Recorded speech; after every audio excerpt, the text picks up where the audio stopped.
আজি মই বনাম বইল মাছ বা উতলোৱা পানীত দি পেলাই বইল কৰা মাছ বনাম।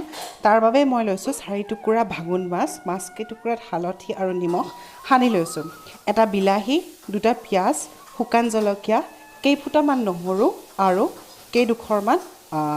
কেইডোখৰমান মই আদা লৈছোঁ।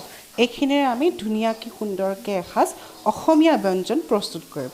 আপুনি বইল মাছৰ আঞ্জা বনাবৰ কাৰণে মই প্ৰথমতে কেইটুকুৰামান বিলাহী লৈছোঁ। এই কেইটুকুৰা মই মিক্সিত দি লৈছোঁ। তাৰপিছত মই আগতেই বাকলি এৰুৱাই থোৱা নহৰু কেইফুটামান মিক্সিত দিছোঁ একেলগে। আৰু একেলগে মই দিছোঁ আদা টুকুৰা আৰু শুকান জলকীয়া। ইয়াৰ লগতে মই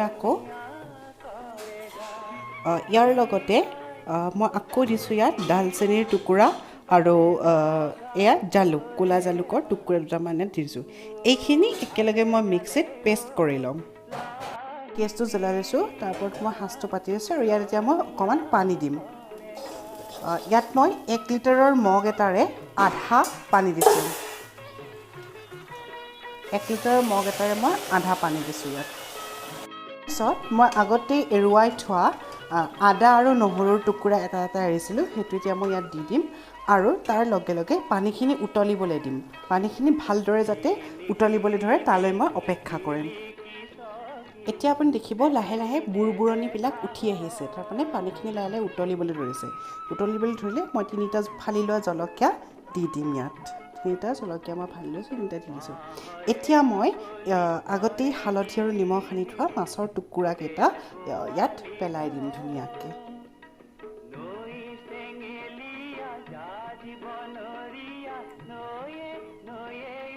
এয়া মই সুন্দৰকৈ বহুৱাই দিছোঁ মাছৰ টুকুৰাকেইটা আৰু এতিয়া আমি উতলি অহালৈকে পানীখিনি উতলি অহালৈকে বাট চাম।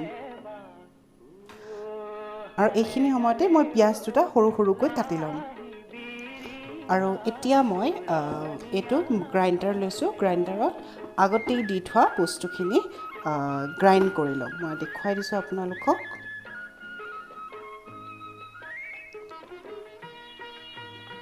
মই আগতে দি থোৱা বিলাহী, নহৰু, আদা, শুকান জলকীয়া, ডালচেনি আৰু জালুকৰ মিশ্ৰণখিনি একেলগে মই এতিয়া গ্ৰাইণ্ডাৰত বহুৱাই দিম আৰু গ্ৰাইণ্ডাৰত বহুৱাই পেলাই মই এইখিনি ধুনীয়াকৈ পেষ্ট কৰি ল'ম। তো ভালদৰে মাৰি দিব, মাৰোঁতে চাব যাতে উফৰি নাহে, কোনো কাৰণত যাতে উফৰি নাহে সেইটো সদায় লক্ষ্য কৰিব লাগিব। মাছখিনি ধুনীয়াকৈ উতলি আছে।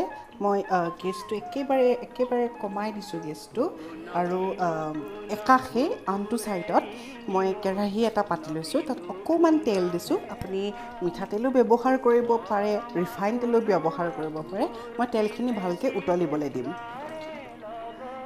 তেলখিনি ভালদৰে গৰম হৈ গৈছে। এতিয়া মই আগতে কাটি থোৱা পিঁয়াজখিনি দি দিম ইয়াত। সাৱধানে দিব যাতে আপোনাৰ তেলটো গাত নালাগে, কেতিয়াবা চিটিকি আহে, গতিকে সাৱধানে আপুনি দূৰৰ পৰাই দিব।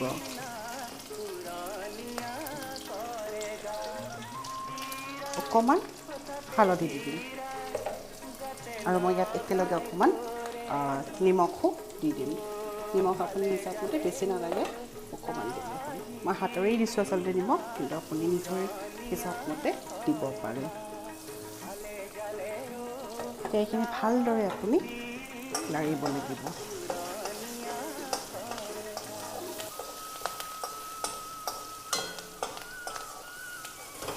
ভালদৰে পিঁয়াজখিনি অকণমান ৰঙচুৱা হোৱাকৈ ভাজি ল'ব লাগিব। আপুনি দেখিব ৰংটো সলনি হ'ব ধৰিছে আৰু ইয়াত চাওক আপুনি ৰংটো মুজুৰা পৰিব ধৰিছে আৰু এটা ধুনীয়া গোন্ধ আহিছে। এইটো আমাৰ পিঁয়াজ ভজাৰ গোন্ধ। এনেকৈ লাৰিব।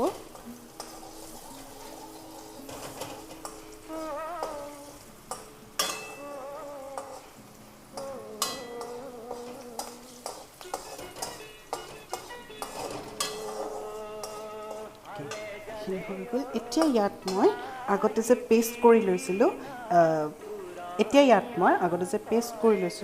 এই পেষ্ট কৰি লোৱা পেষ্টখিনি ধুনীয়াকৈ ইয়াত মই ঢালি দিম।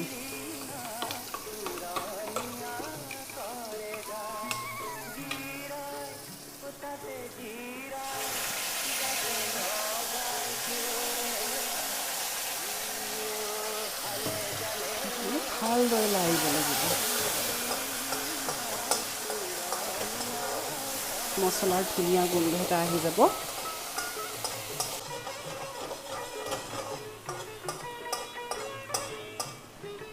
এতিয়া চাওক এইখিনি ধুনীয়াকৈ ৰঙচুৱা বৰণৰ হৈ গৈছে।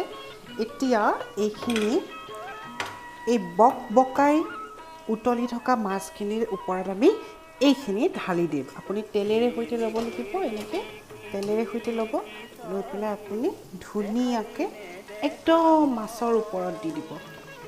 মাছৰ ওপৰত এনেকৈ আপুনি দি দিব গোটেইখিনি তেলেৰে সৈতে।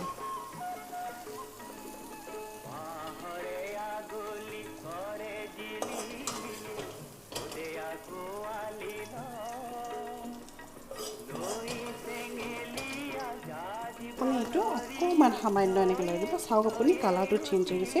এতিয়া এই টেক্সচাৰটো অকণমান সলনি হোৱাৰ কাৰণে অলপ সময়টো বকাই উতলিবলৈ দিব। উতলিবলৈ দিলে ৰেডি হৈ যাব। আমি এইটো উতলিবলৈ এৰি দিম। এয়া চাওক আঞ্জাখনৰ টেক্সচাৰটো একেবাৰে সলনি হৈছে, ধুনীয়া ৰং এটা আহি গৈছে। আপোনাৰ যদি ধৰক কেতিয়াবা আমাৰ চৰ্দি লগাৰ নিচিনা অলপ চৰ্দি লাগি থাকে, বা কেতিয়াবা ভিতৰি অকণমান গাটো ঠাণ্ডা লগাৰ নিচিনা, যিটো ক'ল্ড হোৱা বুলি কোৱা হয়, ক'ল্ড হোৱা বুলি যেতিয়া কয় আপোনাৰ গাৰ বিষ হোৱাৰ নিচিনা, তেতিয়া যদি আপুনি এই ঝোলটো খাই দিয়ে গৰমে আপুনি ভাল পাই যাব। এতিয়া এইটো হৈ গৈছে অলম'ষ্ট। মই গেছটো বন্ধ কৰিম আৰু এতিয়া মই ধুনীয়াকৈ পৰিৱেশন কৰিম।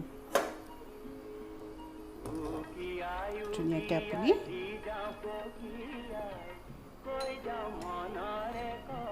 ভাতৰ লগত খাব পাৰে।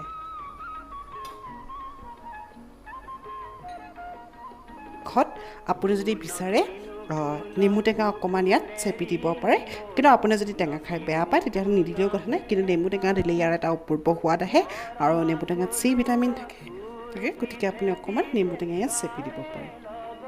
এয়া মই দিবলৈ লৈ গৈ আছোঁ। এতিয়া এয়া আমাৰ সাজু হৈ গৈছে বইল মাছ, সুন্দৰ এসাঁজ অসমীয়া নিৰোগী, সম্পূৰ্ণৰূপে আপোনাৰ সাধাৰণ বেমাৰৰ বাবে পথ্যস্বৰূপ।